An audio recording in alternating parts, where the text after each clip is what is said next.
Good evening, everyone. My name is John Thomas III, editor of the Christian Recorder. Welcome us this evening for a special edition of TCR Dialogues. To begin this evening, as we celebrate Women's History Month, it gives me great pleasure to introduce the bishop who will introduce our guest this evening, Bishop Reginald Thomas Jackson, the presiding of the 6th Episcopal District of the state of Georgia. Bishop Jackson, please do the honors to introduce our special guest this evening. Good evening, everyone. When I came to Georgia in 2016, I promised that I was not going to get involved and engage in a whole lot of stuff like I did in New Jersey. I have failed miserably. That is due to our special guest tonight.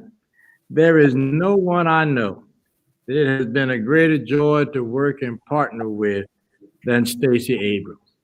A preacher's kid, she lives her faith, a faith that is evidenced by her work. A lot has been written and spoken about Stacey Abrams and the work she's done. But to her credit, she has not tried to impress, but to impact. And impact she has. Serving in the Georgia House of Representatives from 2011 to 2017, serving as minority leader, she founded Fair Count, the increase and ensure that Blacks were counted in the 2020 census, following the suppression of Black voters in the 2018 election.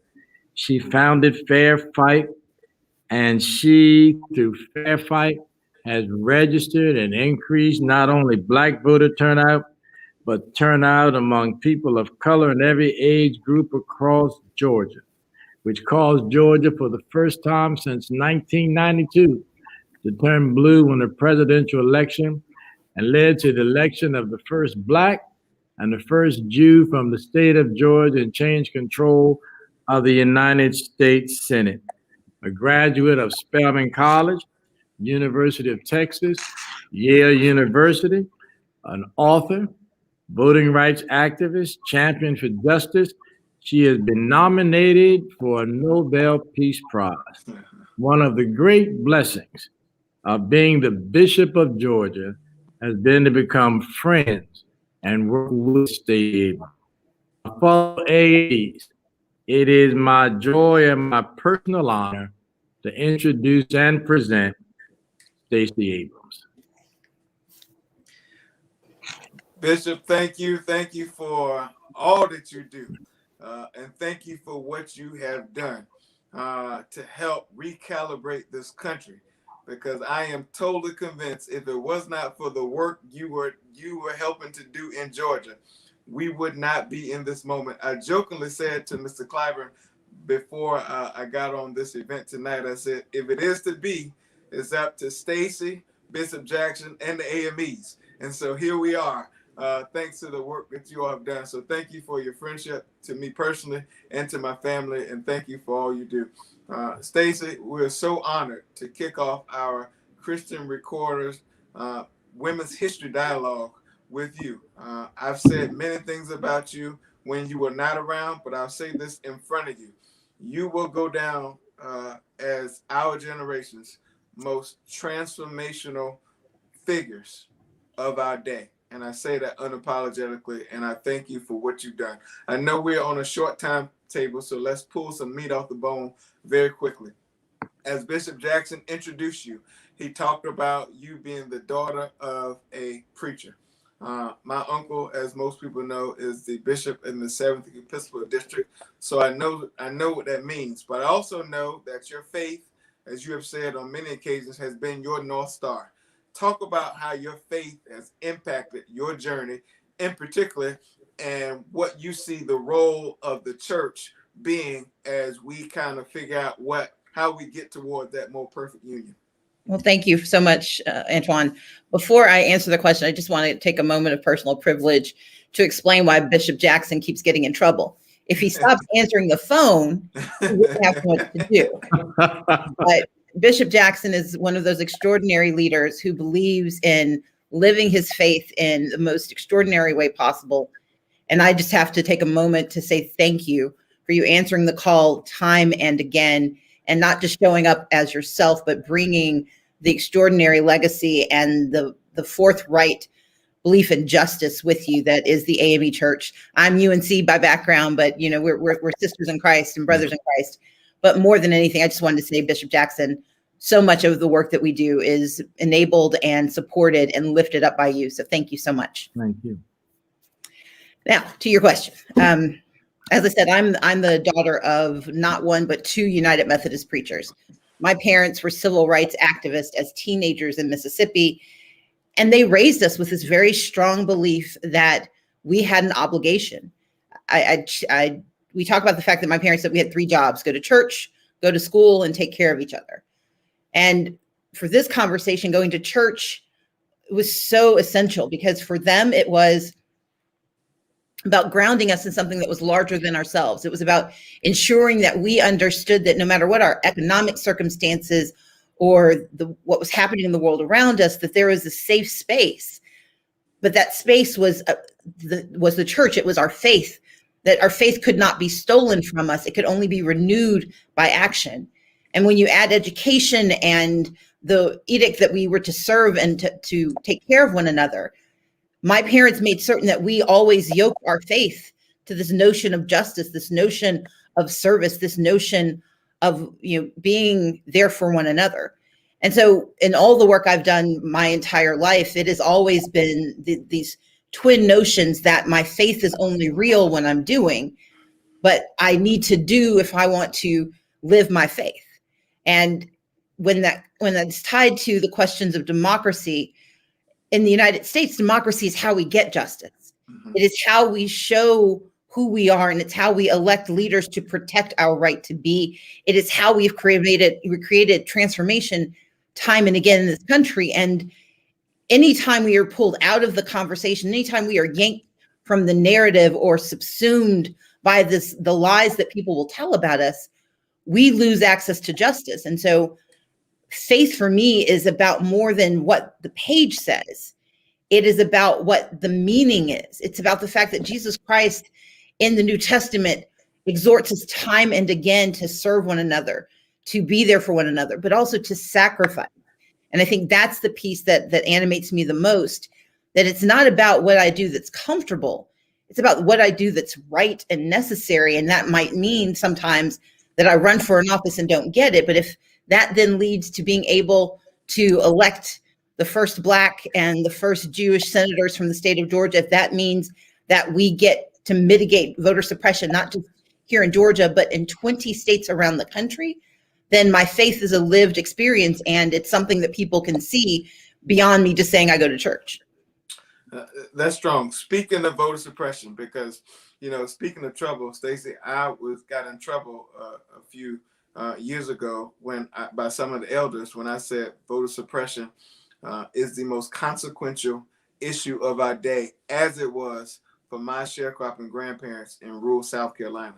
You have been on the front line. In fact, you've been a firefighter when it comes to voter suppression. Frame for us what that means in 2021, some of the work you're doing and the battles you're fighting right now, because as I have digested it, there are bills being passed right now that will suppress our vote. And you and I both know every time we have an increase or handsome African-American turnout, i.e. 2008, voter suppression laws are giving birth in the South, and they catch like wildfire across the country. So frame that up for us and really lay the groundwork for how you see it. So let's just do some, as you said, frame it out. Let's remember that voter suppression has been a part of the American political system from our beginning. The Federalists were the first voter suppressors because the Constitution said Black people weren't human, women were supposed to be silent, Native Americans were not citizens.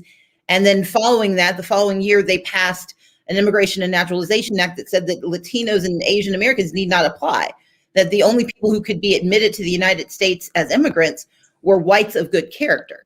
And so from the very beginning, there was an intentional constriction of who would be able to have a voice in our democracy. You fast forward it to slavery and Reconstruction and the extraordinary rise of participation of Black men in the political space. So effective was it that by a single vote, the Republicans were able to negotiate with Democrats to pull the armies out of the South, and that led to Jim Crow. It led to the Mississippi Plan. It led to the Black Code. And all of that we treated as something that disappeared when we finally ended Jim Crow with the Voting Rights Act of 1965 and the Civil Rights Act of 1964. But what happened, instead of being crushed and decimated, it simply morphed. Because we know that between 1965 and 1975, voter suppression continued. Blacks in the South, most of them did not get to vote in a real election until 1968. And we know in 1975, with the reauthorization of the Voting Rights Act, they had to expand it to include Latino and AAPI community members and Native Americans because the voter suppression in the West was so egregious. And so you're absolutely right. What happens is we have this false memory where we think when we pass a law saying, yes, we can, we think that means they will let us do so. And we saw it happen in 65. We saw it happen in 2008, and we have watched it happen in 2020. What is happening right now is that there are 253 bills, 43 state legislatures moving right now. Iowa passed one just yesterday, passed it through the House and the Senate. In fact, Mark Elias, who's been an extraordinary adjutant for voting rights, filed just today. But we know here in Georgia, there are two bills that have crossed either the House or the Senate that would eliminate automatic voter registration, would eliminate no excuses absentee balloting, would eliminate Sunday voting, would eliminate or would require that if you want to vote by absentee, you have to risk identity theft by putting a photocopy of your driver's license into your ballot, which is a bright yellow envelope. So identity thieves don't even have to worry. They know that between a certain date and time, they can just go strolling through people's mailboxes and get all the identities they want. And they are doing this, and it's Republicans now, but let's remember Democrats did it first. But Republicans are doing it today because the composition of the electorate no longer meets their needs for electoral math. They cannot win with the policies they have without constricting who has access to the right to vote. And the reason I'm intentional about saying it's Republicans now, but was Democrats before, was Federalists before then, there's probably some Whigs in there who did it too, is that this isn't about just partisanship. This is about the consistency of their target.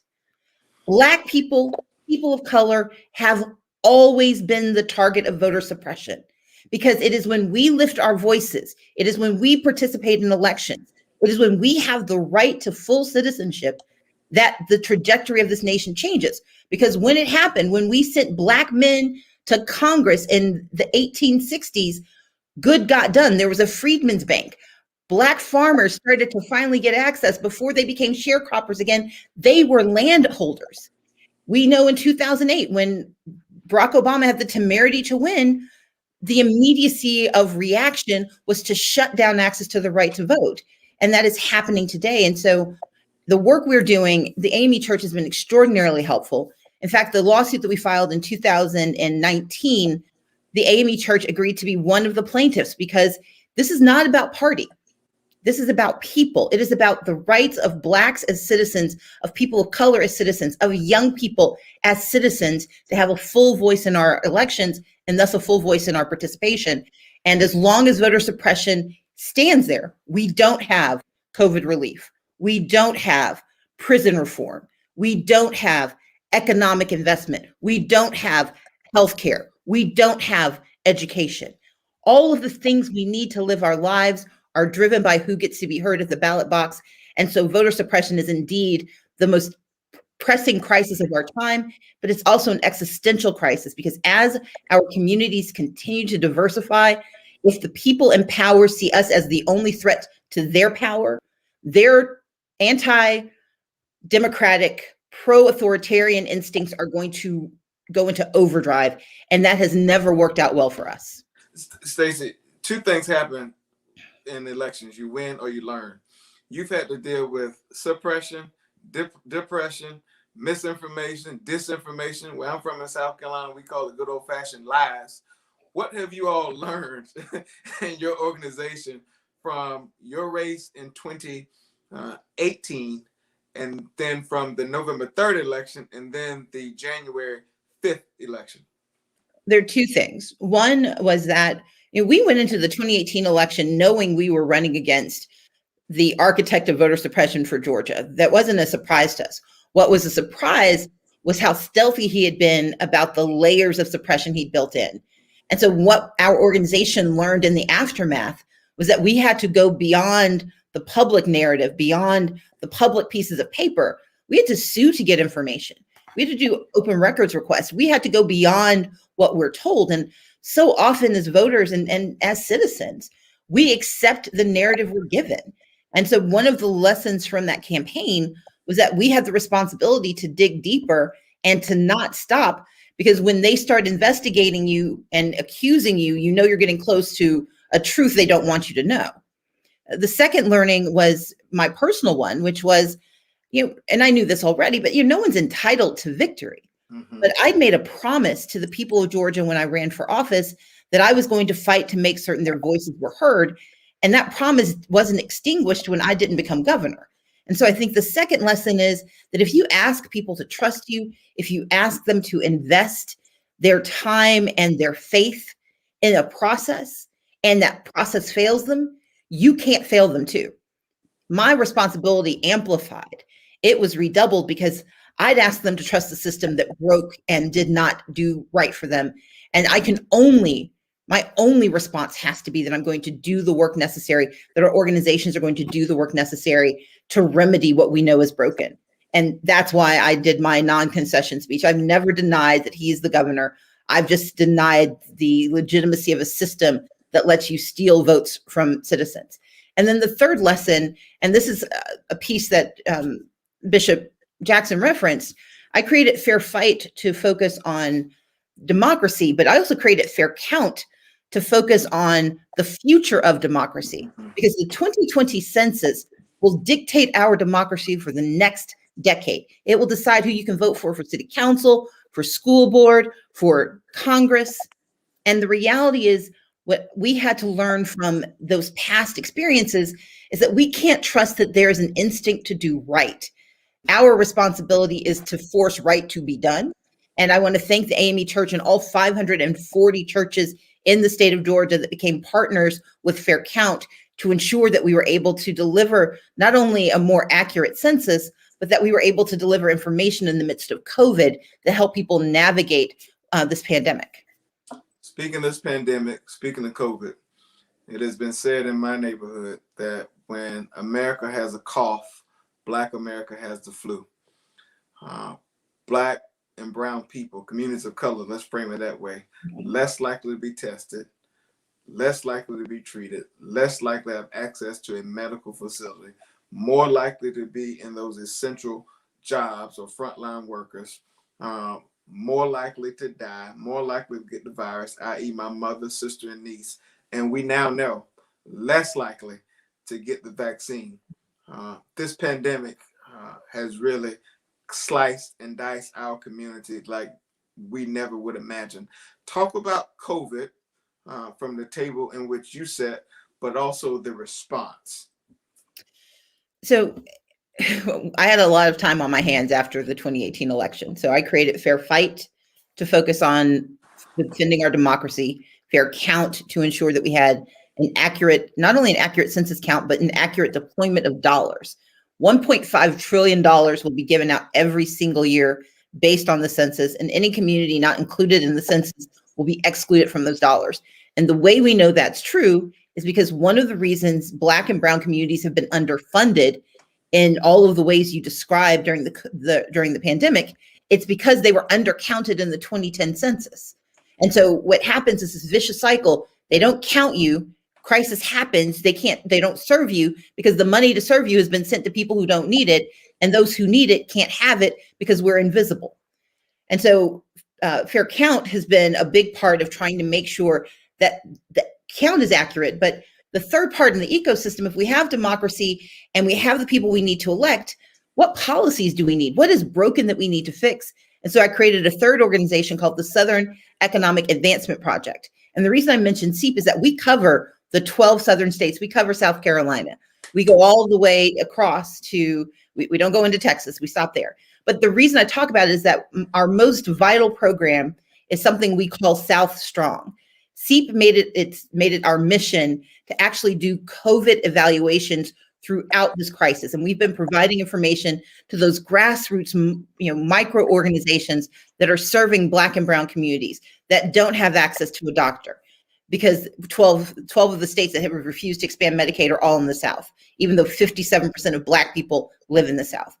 We are working on what it means when most of our community members had a hard time, if they were small business owners, getting the PPP money. And so we're working with a group in Mississippi that is a pass-through because big banks aren't willing to serve Black and brown businesses. Mm-hmm. We are working with another group that was giving money. It was called it's Fresh EBT. We've helped push money out to people who couldn't get their COVID payments because they don't bank. And if you don't bank and you don't pay taxes because you're so far below the income level, you were not able to receive your COVID dollars and the stimulus dollars. And so we're working on that. But what it signals to all of us, and what I would say is the takeaway, is that our response has to be a demand, not simply that we survive this pandemic, but that we have to restructure the infrastructure in our states. And that has to come from Washington, because it will not happen at the behest of the leaders that we have, particularly in the South. We have a broken public health infrastructure. We have a broken unemployment infrastructure. We have a broken public benefits infrastructure. And those are all things that have to be fixed when the next round of money comes out. And we've seen the beginning of this. So I'm actually in a good place about why I think this can happen. This last COVID relief bill is going to lift half of the children in poverty in America out of poverty. That's right. It's also going to put $5 billion into the pockets of Black farmers, money they have been owed since Reconstruction, and their ancestors are owed, and their progeny are owed. And so we have seen the ability of COVID to be an instrument for restructuring and reforming what needs to be done. And so our responsibility, the AME Church, working with SEEP and anyone else, is that we have to demand that when that next round of money is being pushed, when that next round of infrastructure change is being pushed, that we have to demand that they fix the broken parts in the South in particular that have left us exposed, and to a lesser extent, but still to a very meaningful extent, across the country in Black and brown communities. Because what happens in the macro in Georgia and the South happens in the micro in Black communities and brown communities across the country. Stacey, I want to stay there. I know we're short on time, but I want to stay there for 1 second. There's lots of discussions in the ecosystem about Black and brown people not wanting to take the vaccine. I say it's lack of access, but that's just Antoine's humble opinion. What do you say about that, and what message would you give people who are listening around the world about the vaccine and making sure that we govern ourselves accordingly? There may be Black and brown people who are suspicious of taking the vaccine, but they should have the right to say no. Right now, they don't even have the right to say no because the vaccines aren't available in their communities. And what is being treated as a refusal to take the vaccine is actually, to your point, a lack of access. Make certain that they can have the right to say no. But right now, the deployment system is so broken, especially in communities of color. I know the White House is paying attention to this. I know monies were included in the COVID, in the rescue plan, which is now back in the House. Those dollars will be used to do this.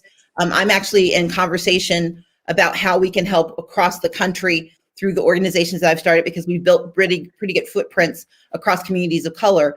And through both Fair Count and SEEP, we're going to see what we can do to help. But we have to stop allowing the narrative to be that Black people in particular are refusing to take the vaccine. You can't refuse something that's not offered. And the reality is we have the right to be offered that vaccine, and we have the right to have questions about it. But the question should never be, am I entitled as a citizen to participate in protecting my life? And Stacey, I'll just say this as a footnote. I've said to the president's top lieutenants, yes, we want access, but we have to meet people where they are, as we do, as the church does, and as every campaign does. You can't have a vaccine site and expect people to drive to the other side of the town to access the vaccine. We have to meet people right where they are, churches, community centers. Thank God for Jim Clyburn and pushing the White House to access public health centers that are in certain communities. And so just as a side footnote, Stacey, we started this conversation. I said to you, this kicks off our dialogue about women's history. My leader, my political father, Jim Clyburn, writes in his memoirs, our lives are the sum total of our experiences. And he said to me that our lives have been shaped by people and experiences. In terms of women, since we're celebrating amplifying the accomplishments of women, what woman or women have helped shape the direction of the great Stacey Abrams' life? I won't accept the appellation, but I will say this. My mother, Reverend Carolyn Abrams, my grandmother, Wilter Abrams, my great-grandmother, Mumu, her name was Allie Davis. I didn't get to know my grandmother, Lily Bell, as well, but she made my mother, so she had a role to play. But I would also say, for me, it was Janetta Cole, who's the president of Spelman College, who helped me understand how to run organizations, how to raise money, and how to hold people in power accountable. Shirley Franklin, I had a chance to work with her on her campaign for mayor, and then got a chance to work for her when she became the mayor, was an extraordinary leader who I think epitomizes what leadership must look like. And, every day I am surrounded, I have 3 extraordinary sisters who, are different from night and day from one another. But these are the 3 women who in my life make every day just a joy. They are comfort, they are support, and they are soldiers. And that's what makes things worth doing. And you say what to little girls who may be watching Stacey Abrams right now? So last year, I caused a little bit of controversy because I kept getting asked this question about my capacity, and I kept answering it affirmatively. And people were a little annoyed that I would answer a question about the VP stakes, whatever, without being coy and shyly saying, "Oh, not me," or demurring. And the reality is, we have the right to our ambition. We have the right to believe we are capable of those things that we see, those stars we want to reach for. We have the right to hold ourselves up, and we should believe that, yes, we can. Let other people tell you no. Don't ever tell yourself no. And certainly don't tell yourself no on television. I believe that it is my responsibility to always say what is possible, because I don't know who's listening and who might believe me if I say it's not. I hope Sam doesn't punish me, but I had 2 questions and we'll let you go. Okay. The Black vote, the most loyal and depending voting bloc in the country. Sometimes we don't always understand our net worth and the strength of our network. Remind people watching around the world the importance and the strength and the necessity of our participation, because as my mentor Cedric Richmond always says, you cannot govern if you do not win. Voting is not magic. It is medicine. And it's a medicine that we apply again and again because the ills that we have faced in this nation are many. And the reality is there's no one who needs that medicine more than those who've been the victims of the disease. But if we refuse to take the medicine, if we refuse to apply, and we refuse to dose ourselves, then we are saying to the disease that the disease gets to win. And so for Black people, we are so often the targets of the worst instincts of people. We are so often the victims of the worst mistakes that people make, but we are also capable of being the architects of our own success if we realize that our success takes time and it takes repetition, because we have made progress. My great-great-great-grandparents were slaves. My great-great-grandparents were sharecroppers. My grandparents were cooks. I was the first Black woman to ever be nominated to be governor. There is progress being made every day. It doesn't feel like progress because the reality is voting isn't magic, it's medicine, but winning doesn't stay winning if you stop fighting. We can lose just as quickly as we won, and that is why we have to stay in the fight, keep taking the medicine, keep fighting, because when we do, when we unite ourselves, we win.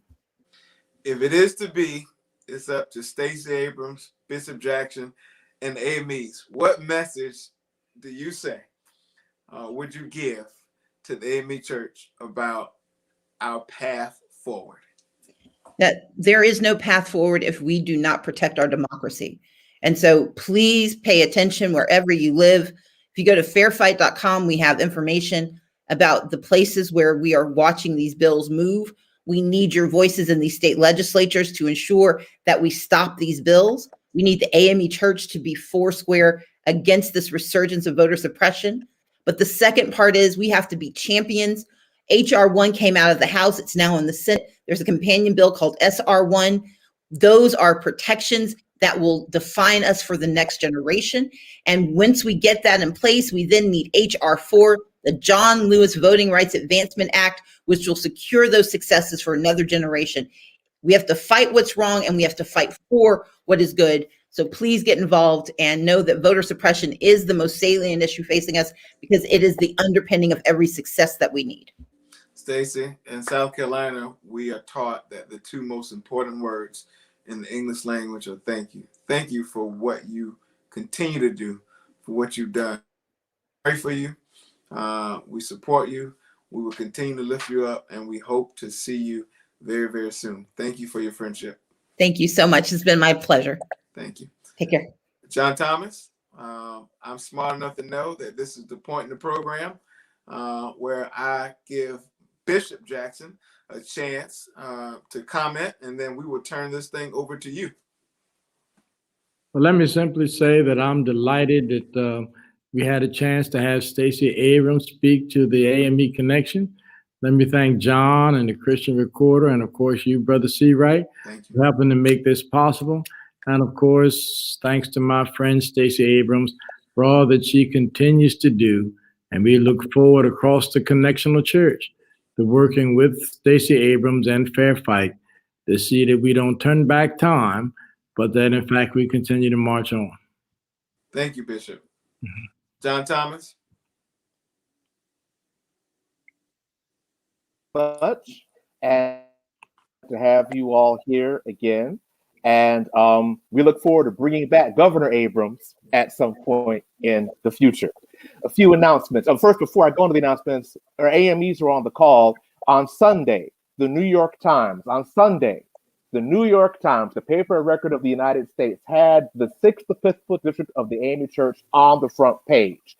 We emailed out that link, but if you have not seen that paper, by all means, check the email. We'll post it on Facebook. Read the article that focuses on the AME Church in Georgia and our work in voting rights. Thank you again, Bishop Jackson, for doing your work and making that possible. Again, in the AMEs on the front page of the New York Times. As you see, I'm wearing my t-shirt. Get in trouble, necessary trouble, commemorating John Lewis and the Bloody Sunday massacre. That you can see the service that we held on Sunday. We've also posted on Facebook, and you can also see it on the 9th Episcopal District site. We do know that Brown Chapel AME was the headquarters of where the Bloody Sunday March took place. If you haven't seen it, go on Facebook to take a look. A few announcements. Our next dialogue will be tomorrow, March 10th, with Delegate Adrian Jones, who is the Speaker of the House of Representatives, the Speaker of the House of Delegates of the Maryland House of Delegates, and she is also a member of Union Bethel AME Randallstown. We are doing that in partnership with the AME Social Action Commission. You don't want to miss hearing this history-making woman who is an AME talk about what it means to be the first woman, the first Black person to be the Speaker of the House of Delegates for the state of Maryland. Join us tomorrow at 2 p.m. Please continue to support the Christian Recorder by buying a subscription for $36 a year. Yes, only $36 a year. Visit us at www.thechristianrecorder.com. We need your support to continue to do this great work through your subscriptions, and also you can check us out online. Support the AME Church Publishing House for your church, school, and worship needs. Please visit www.amecpublishing.com. Also, please note that for our Lenten season, we have worship resources available at iamame.org, as well as our Lenten devotional that is still available via Amazon.com. Unfortunately, all of our print copies have sold out, but you can find the AME Lent devotional by going to ameced.com and Amazon.com. There we go. Thank you. Our sponsors for today our sponsors for today who have helped us throughout this pandemic to help us bring you this great programming. We have from the great state of Georgia, John Foster for Bishop 2021. And also we have as our sponsor for today, Tabile Ngubene from the 19th Episcopal District for Judicial Council.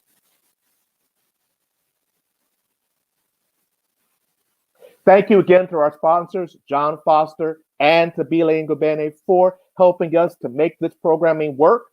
Again, join us tomorrow for our dialogue with Delegate Jones. You don't want to miss that. Again, thank you for joining us tonight, and we look forward to seeing you tomorrow. God bless you. Have a great evening.